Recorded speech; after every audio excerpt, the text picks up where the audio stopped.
Hello everyone. कैसे हैं आप सब। एग्जाम ट्रिक्स में आपका स्वागत है। मेरा नाम महेश सोनी है। मैं अभी आपको रीजनिंग के कुछ क्वेश्चंस करवाऊंगा। कुछ सेट आपको करवाने वाला हूं। रीजनिंग का सेट अपने आप में बहुत इंपॉर्टेंट होता है बिकॉज इनकी हेल्प से आप डायरेक्ट 3 से 5 क्वेश्चन 6 क्वेश्चन तक आप डायरेक्ट कर सकते हो एक सेट को बना के। और आप जानते हो कि रीजनिंग अपने आप में पूरा एक सेक्शन होता है। किसी भी आप एग्जाम में, चाहे वो बैंकिंग का कोई सा भी एग्जाम आप देख लो, रीजनिंग का पूरा एक सेक्शन होता है जहाँ पर पजल्स कुछ छोटे क्वेश्चंस रहते हैं। फिर आप बैंकिंग में कोई सा भी एग्जाम के अलावा आप यूपीएससी का पेपर देखोगे तो सी सेट जो बहुत इंपॉर्टेंट होता है भाई, सी सेट में भी क्वेश्चन कुछ इसके रहते हैं, पजल्स के रहते हैं। रीजनिंग के तो रहते हैं, रीजनिंग के पूरे रहते हैं, पर रीजनिंग में पजल्स के कुछ क्वेश्चन रहते हैं। पजल्स के अलावा कुछ सिंगल रहते हैं, नंबर सीरीज रहती है तो आप उसको क्वांटिटी में भी ऐड कर सकते हो, रीजनिंग में भी ऐड कर सकते हो। और भी बहुत जगह से कुछ क्वेश्चन रहते हैं भाई। उसके अलावा आप रेलवे देख लो, एसएससी देख लो, बहुत सारे इंश्योरेंस के एग्जाम देख लो। वहां पर आप कितने एग्जाम रीजनिंग के बिना आप कौन सा कंपटीशन भाई पाओगे नॉन टेक्निकल में। ठीक है, तो इसलिए इंपॉर्टेंट हो जाता है। आप तैयारी करो अच्छे से। उसी कड़ी में आपकी हेल्प के लिए मैं बीच बीच में आपको कुछ चीज़ें करवाता रहता हूँ। बाकी चीज़ें आप क्वांट मैथमेटिक्स यानी क्वांट आप पढ़ सकते हो। डीआई भी आपको मिल रही है, रीजनिंग आपको पढ़ा दिया हूँ अच्छे से सब कुछ। आप एक बार चैनल पर विजिट करो, प्लेलिस्ट देखो जाके, तब वहाँ पर आपको समझ आएगा। देखते हैं चल के क्या चीज़ें हम देखने वाले हैं, आज पढ़ने वाले हैं। देखो, इस टाइप के क्वेश्चन आपको देखने में बड़े आसान लगते होंगे, बहुत ही आसान लगते होंगे देखने में। परंतु भाई ये 5 क्वेश्चन रहते हैं, 4 क्वेश्चन रहते हैं। आप समझो इस बात को कि 5 क्वेश्चन यानी आप डायरेक्ट चुटकियों में एक डेढ़ से 2 मिनट में, आप स्पीड धीमी भी करोगे तो 2 मिनट के अंदर 4-5 क्वेश्चन निपटा दोगे। ठीक है, ऐसे ही नंबर दिए रहते हैं। देखो, following question are based on the 5 4 digit number. 5 number हैं, 4 डिजिट नंबर हैं।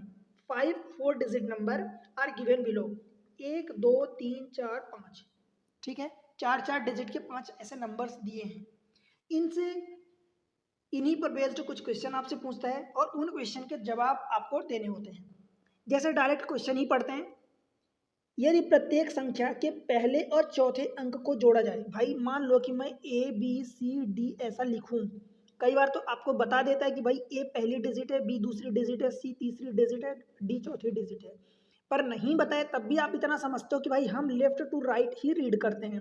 तो ये फर्स्ट डिजिट, ये सेकेंड, ये थर्ड, ये फोर्थ, राइट। पहली बात। दूसरी बात ये है कि जब आप अगर यूनिट और टेंस प्लेस की इधर से हम लेफ्ट टू राइट रीड करते हैं तो पहली दूसरी तीसरी चौथी इसको ऐसे डिजिट में रीड करते हैं। पर अगर इसी में बात करें कि A B C D number लिखा है, यूनिट डिजिट पूछे तो यूनिट डिजिट फिर राइट से हम रीड करते हैं। यूनिट डिजिट, ये टेंस डिजिट, ये हंड्रेड डिजिट, ये थाउजेंड डिजिट। ठीक है, तो इस तरीके से होता है। यदि प्रत्येक संख्या के पहले और चौथे, क्या बोले, पहले और चौथे अंक को जोड़ा जाए तो निम्नलिखित में से किन संख्याओं का योगफल समान होगा। दो दो संख्या हर एक ऑप्शन में दिया है। अब बताओ मुझे कि आप इसमें से क्वेश्चन पर जाओगे कि डायरेक्ट ऑप्शन में जाओगे। बिकॉज ऑप्शन में दो दो नंबर दिया है तो पहले और चौथे को जोड़ लो और जिन दो संख्याओं में इक्वल आ जाए वही आपका आंसर होगा। यही तो पूछा है। If the first and fourth digit of each number are added, then resulting sum of which of the following number will be same। इसमें देखो, पहला और चौथा यानी 4 और 2 6, पहले वाले में 6 आया, दूसरे वाले में 7 3 10 आया। क्या ये सेम है? तो नहीं, तो भाई ये आंसर नहीं होगा। इसमें ऐड करो तो ये 3 और ये 7, 7 3 पहले वाले में 10 आया, दूसरे वाले में 3 और 5 8 आया। सेम आया क्या? नहीं, तो ये भी नहीं होगा। इसमें देखो, 3 और 5 कितना हुआ? 8। 6 और 2 8, तो ये वाला सेम है। यस, ये सेम है, तो ये ऑप्शन आंसर का हो सकता है और होगा। बिकॉज अभी दो ऑप्शन बचे हैं। पर अगर वो आपसे इस टाइप में आंसर पूछ रहा है तो भाई आप पक्का मानो कि एक ही आंसर में ऐसा मौजूद होगा। तो आप डायरेक्ट इसका आंसर टिक करो, आगे बढ़ो। बाय द वे हम यहाँ पर आपको पूरा चेक करके बताएंगे सभी में। ये रहा 7 पहला यूनिट, चौथा डिजिट 8, तो 8 7 15 हो गया। इसको चेक करोगे तो पहला यूनिट, पहला डिजिट 6, चौथा डिजिट 2, तो 6 2 8, ये इक्वल नहीं है तो ये भी नहीं होगा। 6 पहला डिजिट, चौथा डिजिट 2, तो 6 2 8। 7 पहला डिजिट, 8 चौथा डिजिट, तो 8 7 15, ये भी इक्वल नहीं है तो ये भी नहीं होगा। आपका एक ही आंसर होगा, सी। ठीक है भाई, समझ आया? बन जाएगा। अगले क्वेश्चन को देखते हैं। क्वेश्चन नंबर इसी का सेकेंड। सेम क्वेश्चन है, सेम इन्फॉर्मेशन है। क्वेश्चन में पूछा है यदि प्रत्येक संख्या के अंतिम अंक में एक जोड़ दिया जाए और फिर पहले और चौथे अंक की स्थिति को आपस में बदल दिया जाए। If one is added to last digit of each number, then the position of the first and fourth digit of are interchange then which of the following will be highest number. मुझे एक बात बताओ, मैं आपसे ये पूछता हूँ भाई, क्वेश्चन में आपसे सिर्फ इतना पूछा है, क्या बोल रहा है, if one is added to last digit, मान लो मैं लिख रहा हूँ ए बी सी और डी, ये नंबर लिख रहा हूँ मैं, सफेद में दिख जाएगा ए बी सी डी, मैं ये नंबर लिखा, बोलता हूँ कि अगर इस डिजिट को इसमें ऐड किया जाए वन, लास्ट डिजिट में one added to the last digit of each number and then position of the first and fourth digit interchange. मैं एक काम करूँ फिर बाद में बी और सी को वही रहने दूँ, इस ए को यहाँ ला दूँ और डी को इधर ला दूँ, डी की जगह डी प्लस वन रखूंगा, ये एक डिजिट है पूरा। अब मैं आपसे पूछूं then which of the following will be the highest number, सबसे बड़ा नंबर। तो पूरा मुझे पांचों को सॉल्व करने की जरूरत नहीं है, पता कितना है, सिर्फ आप ये देख लो, बिकॉज सबसे बड़ा नंबर कौन होगा, बिकॉज आप नंबर को लेफ्ट पूरा अगर नंबर पढ़ोगे, चार नंबर का एक, चार डिजिट का एक नंबर पढ़ोगे तो पूरा ऐसे पढ़ोगे, ठीक है। अब लास्ट वाला डिजिट में वन ऐड करके उसको लेफ्ट में ला रहा, सबसे पहले डिजिट पर पहुंचा रहा, तो डायरेक्ट आप करो, दो में जब एक ऐड करोगे इसको इधर लाओगे तो 3000 समथिंग होगा, दो से तीन होगा और इधर लाओगे लेफ्ट में तो 3000 समथिंग होगा, पांच में इसको ऐड करोगे तो पांच, ये छह हो जाएगा, ये इधर लाओगे तो 6000 समथिंग होगा, 6000 प्लस होगा, ठीक है। तो ये 3000 प्लस होगा, ये 5000 प्लस होगा, पांच कहाँ 6000 होगा, और ये सात है, सात में इधर लाओगे तो भाई 8000 प्लस होगा, ये 2000 से ये 3000 प्लस होगा, और ये आठ एक 9000 प्लस होगा। डायरेक्ट आप बता सकते हो भाई कि 9 बड़ा है तो 9000 प्लस वाला नंबर सबसे बड़ा होगा, 8 वाला नहीं होगा, 6 3 वाला नहीं होगा। तो आप डायरेक्ट बता सकते हो कि ये 7568 ये वाला नंबर डायरेक्ट बड़ा होगा, पूरा सॉल्व करने की कोई ज़रूरत नहीं है आपको। बोलो भाई, क्या बात समझ में आई। तो ये कौन सा नंबर है 7568, यही आपका सबसे बड़ा नंबर होगा, समझ आया।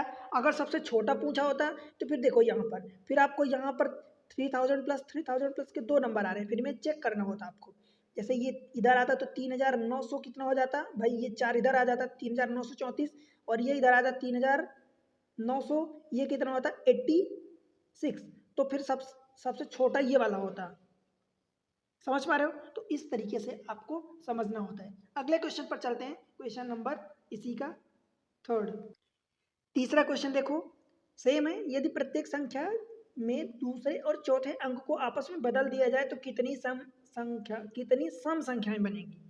अब बताओ भाई, ए बी सी डी अगर इसको मुझे दूसरे चौथे को बदलना है तो कितनी सम संख्याएं बनेगी, तो भाई सम संख्या आप यूनिट डिजिट से डिसाइड करते हो, तो अगर ये जो दूसरे नंबर पर है वो नंबर बन के क्या होगा जब आप चेंज करोगे, तो ए डी सी बी, तो आप डायरेक्ट बी को देख लो कि बी कितने में सम है, तो वही आपकी उतनी सम संख्याएं बनेगी, समझ पा रहे हो।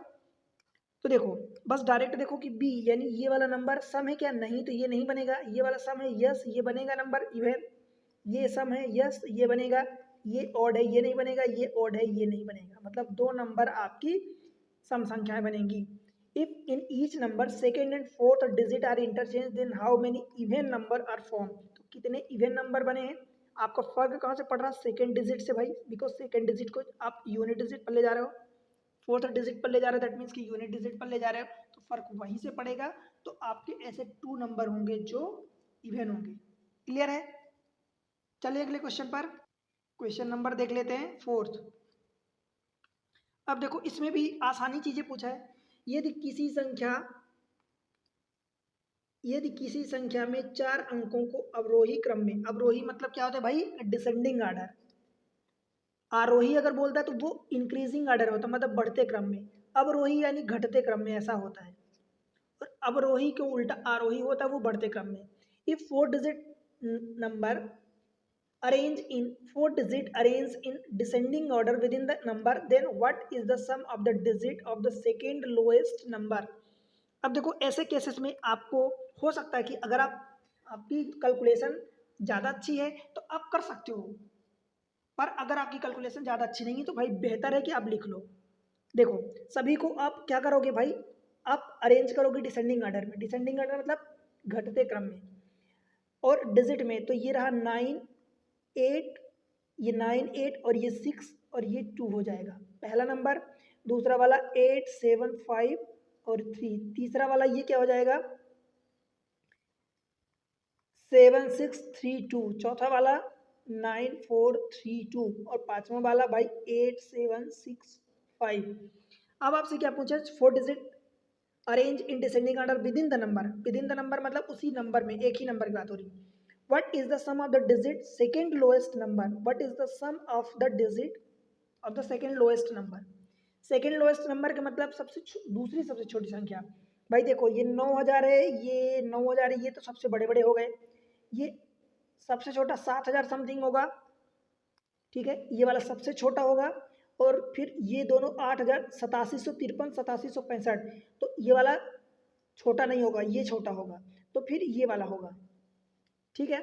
सबसे छोटा पहला छोटा ये हो गया, दूसरा छोटा ये हो गया, तीसरा छोटा ये हो गया, फिर चौथा छोटा ये वाला हो जाएगा, और पांचवा छोटा ये वाला हो जाएगा। बोलो भाई, ठीक है। अब बोल रहा है आपसे कि sum of the digit of the second lowest number, second lowest number यानी इसके डिजिट आपको का सम निकालना है। तो बस जोड़ दो, 8 7 15, 5 20 3 23, 8 7 5 और 3 कितना होगा, देखो 8 7 15, 5 20 3 23, यही आपका आंसर हो जाएगा 23, ऑप्शन ई। ठीक है भाई, बन जाएगा, बताओ कोई प्रॉब्लम तो नहीं है। तो इस तरीके से बड़े आसान क्वेश्चन होते हैं। अब एक और केस को चलते हैं, देख लेते हैं, उसमें मैं आपको थोड़ा सा समझा दूं। ये रहा एक केस इनपुट आउटपुट वाला, तो इसको हम देखते हैं।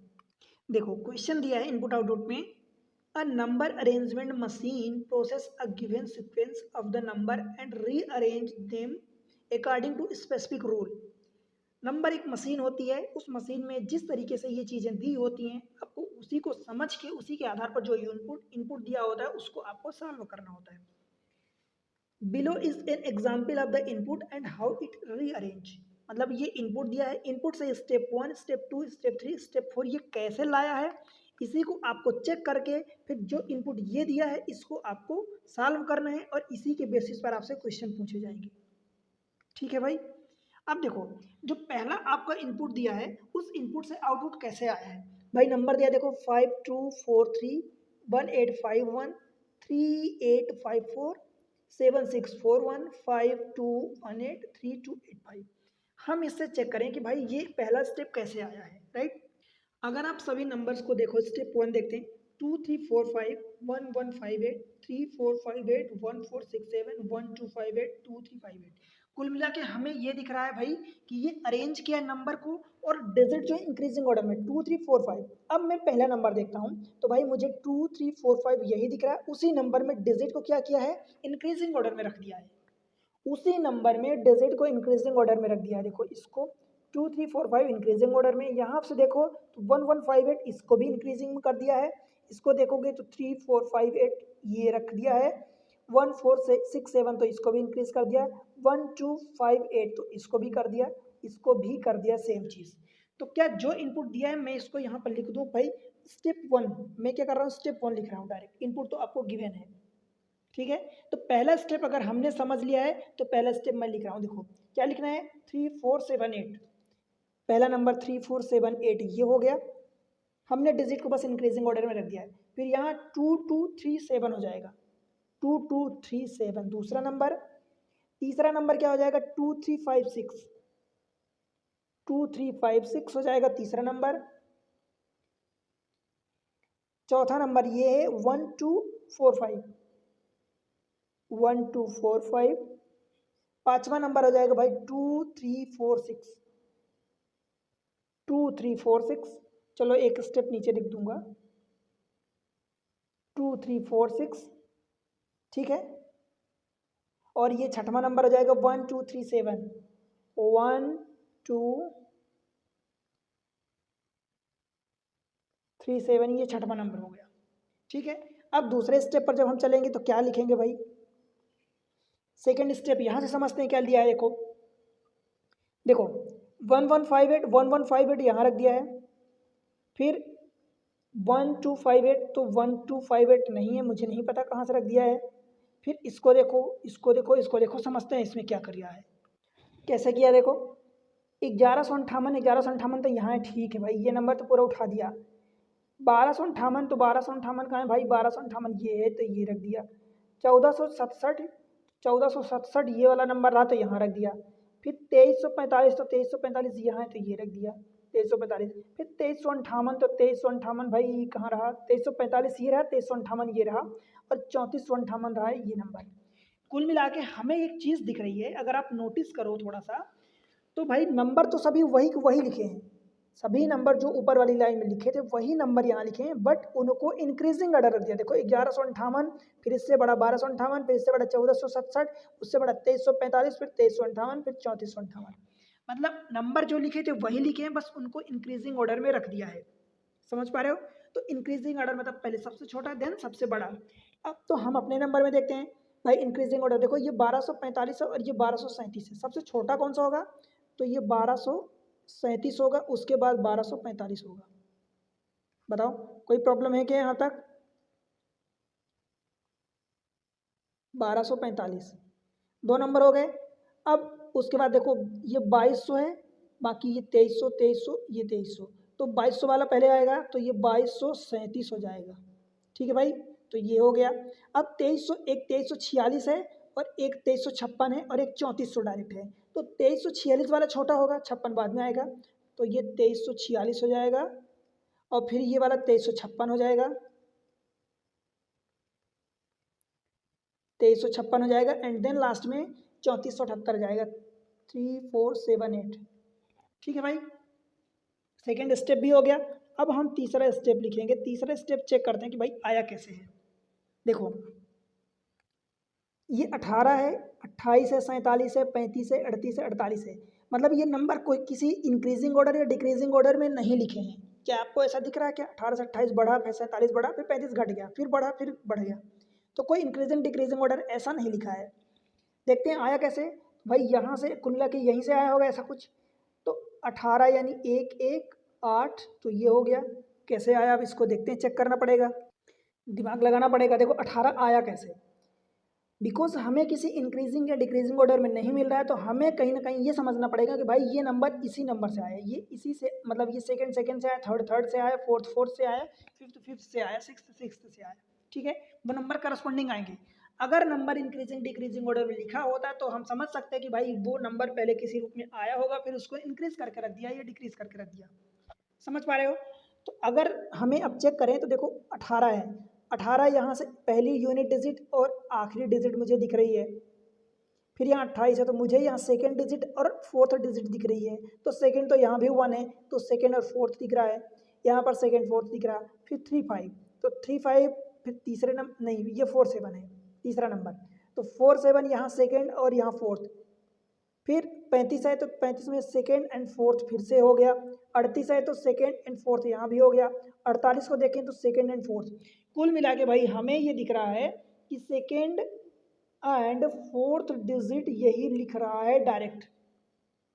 देखो फिर से देखो, सेकेंड पर 1 है, फोर्थ पर 8 है, सेकेंड पर 2 है तो ये 2 रखा, फोर्थ पर 8 है ये रखा, सेकेंड पर 4 है और फोर्थ पर 7 है तो ये रख दिया, सेकेंड पर 3 और फोर्थ पर 5 तो 3 5 रख दिया, सेकेंड पर 3 फिर 8 है फोर्थ पर तो 3 8 रख दिया, सेकेंड पर 4 है और फोर्थ पर 8 है तो 4 8 रख दिया। तो सेम चीज़ें हम भी रख दें भाई, बताओ। सेकेंड पर 2 है फिर 7 है तो 2 7 हो जाएगा, सेकेंड पर 2 है एंड फोर्थ पर 5 है, 2 5 हो जाएगा, फिर 2 और ये 7 हो जाएगा, फिर ये 3 6 हो जाएगा, फिर ये 3 6 हो जाएगा, फिर ये 4 8 हो जाएगा। बताओ भाई समझ आया कि नहीं? कोई प्रॉब्लम यहाँ तक? अब चौथा स्टेप, बिकॉज उसमें 4 स्टेप लिखे हैं, तो चौथा स्टेप देखते हैं कैसे होगा। आया कैसे देखो, 32 28 24 16 5 8, भाई ये नंबर लिखा है तो ये डिक्रीजिंग ऑर्डर में तो दिख रहा है मुझे। आपको दिखा क्या? डिक्रीजिंग ऑर्डर में नंबर तो लिखा है, इतना तो दिखा, परंतु अभी भी मुझे डाउट है कि भाई ये 32 28 24 16 15 5 ये डिक्रीजिंग ऑर्डर के साथ साथ और कौन सा पैटर्न ला रहा। भाई ये 32 आया कहाँ से? यहाँ कहीं है क्या 32? 28 है तो मान लो है, 24 तो नहीं है, 16 नहीं है, आया कैसे? अगर हम देखें तो भाई एक 8 को मल्टीप्लाई करो तो ये 8 आया, तो 8 है, डिजिट को मल्टीप्लाई करो, सम करोगे एक 8 9 आएगा, तो 9 तो नहीं है कहीं, एक 8 को अगर मल्टीप्लाई करोगे तो इकट्ठे 8 आ गया ये, फिर 2 8 16 तो ये 16 भी है, फिर 4 7 28 तो ये 28 भी है, 3 5 15 तो 15 भी है, और 3 8 24 तो 24 भी है, और 8 4 8 32 तो 32 भी है। कुल मिला के क्या हो रहा? कुल मिला के भाई डिजिट को मल्टीप्लाई कर रहे हैं, और मल्टीप्लाई करने के बाद फिर उसको डिक्रीजिंग ऑर्डर में रख दिया है। ठीक है, समझ पा रहे हो, डिक्रीजिंग ऑर्डर में। तो मैं इसको पहले मल्टीप्लाई करके अपने रफ वर्क में चेक कर लेता हूँ। 2 सत्ते 14 यहाँ आएगा पहला वाला, फिर 5 दूनी 10 आएगा, फिर 2 सत्ते 14 आएगा, फिर 3 छः 18 आएगा, और इसमें भी 3 छः 18 आएगा, 4 8 32 आएगा। बोलो ठीक है। अब इन चीज़ों को हमें क्या करना है, डिक्रीजिंग ऑर्डर में। डिक्रीजिंग मतलब पहले सबसे बड़ा, तो सबसे बड़ा देखो ये 32 है, 32। उसके बाद फिर ये 2 18 18 आएंगे, फिर ये 2 14 14 आएंगे, 14 14, एंड ये फिर 10 आ जाएगा। ये आपका फोर्थ स्टेप। देखो step 4 is the last step of the rearrangement. As per the rule follow the above pattern, find out the question given below to appropriate step. ठीक है, अब बताओ ये 4 स्टेप आपके हो गए। अब यहाँ से आप कर सकते हो क्वेश्चन को कि नहीं कर सकते, बताओ। क्वेश्चन देखते हैं। देखो पहला क्वेश्चन है, विच of the following elements is sixth from the left end of the step 2, step 3। Step 3 में लेफ्ट एंड से छठवां element, sixth element from the left end in the step 3। Step 3 में देखते हैं, ये रहा स्टेप 3, लेफ्ट एंड से छठवां एलिमेंट 1 2 3 4 5 6। तो ये देखो 6 नंबर दिए ही हैं, तो छठवां एलिमेंट 48 होगा थर्ड स्टेप में। तो क्या हो गया, 48 हो जाएगा आपका आंसर। चरण 3 में बाईं ओर से छठवां तत्व निम्नलिखित में से कौन सा है, बनेगा। अगला क्वेश्चन 48 हो जाएगा। What will be the addition of the number which is second, fourth and sixth from the left end in step 4? Step 4 में कौन कौन सा, लेफ्ट एंड से सेकेंड, फोर्थ एंड सिक्स्थ। कौन से स्टेप में भाई, ध्यान रखना, चौथे स्टेप में। तो चौथे स्टेप में लेफ्ट एंड से सेकेंड हो गया, फोर्थ हो गया एंड सिक्स्थ हो गया। ये सेकेंड, ये फोर्थ और ये सिक्स्थ, इन तीनों का सम आपको बताना है। जोड़ पाओगे क्या, 18 और 14 कितना हो जाएगा भाई, 18 4 22 10 32 और 10 42। तो ये 42 आपका आंसर हो जाएगा। 18 14 और ये 10, 42 ये आपसे पूछा है। 42 option C will be the correct answer. Clear है। अगला क्वेश्चन देखते हैं। What is the difference between the number which is second from the left end in step 3। Step 3 में लेफ्ट से second, second from the left end in step 3 and fourth from the right end in step 4। step 4 में right end से fourth from the right end, तो ये right end से fourth, इनका difference बताना है भाई। थर्ड का सेकंड लेफ्ट से देख लो। स्टेप 3 में लेफ्ट हैंड से सेकंड यानी 25 होगा, तो ये वाला नंबर 25 होगा। स्टेप 4 में राइट साइड से फोर्थ एलिमेंट से देख लो। स्टेप 4 में राइट साइड से फोर्थ यानी 1 2 3 4, तो ये 18 होगा।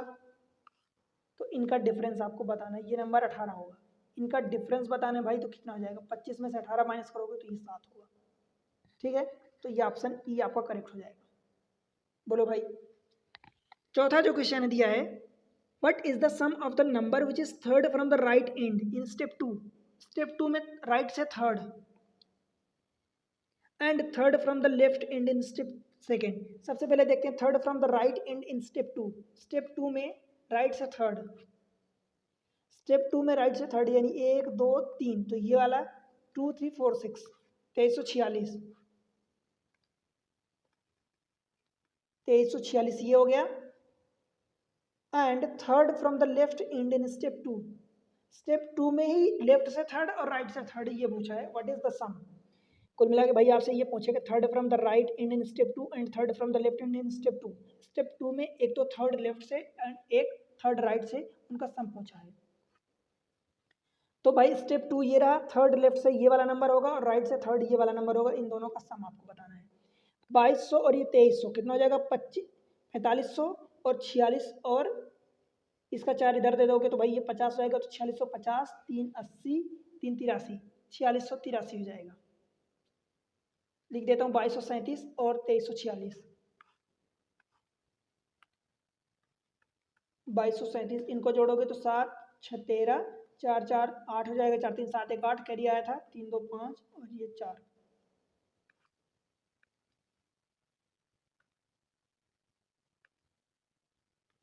4583 आपका आंसर हो जाएगा, ऑप्शन बी करेक्ट। ठीक है भाई, समझ आया? तो इस तरीके से आप चैनल ये जो एग्जाम ट्रिक्स है इसको सपोर्ट करो। सारी चीज़ें आपको क्वांट की मिल रही हैं, रीजनिंग की मिल रही हैं, डीआई की क्लासेस मिल रही हैं, उसके अलावा आपको जीएस के सब्जेक्ट भी मिल रहे हैं। चैनल को सपोर्ट करो, वीडियो को लाइक करके चैनल को सब्सक्राइब कर दो और शेयर कर दो अपने दोस्तों के साथ जो भी इस वीडियो को देख रहे हैं। ठीक है।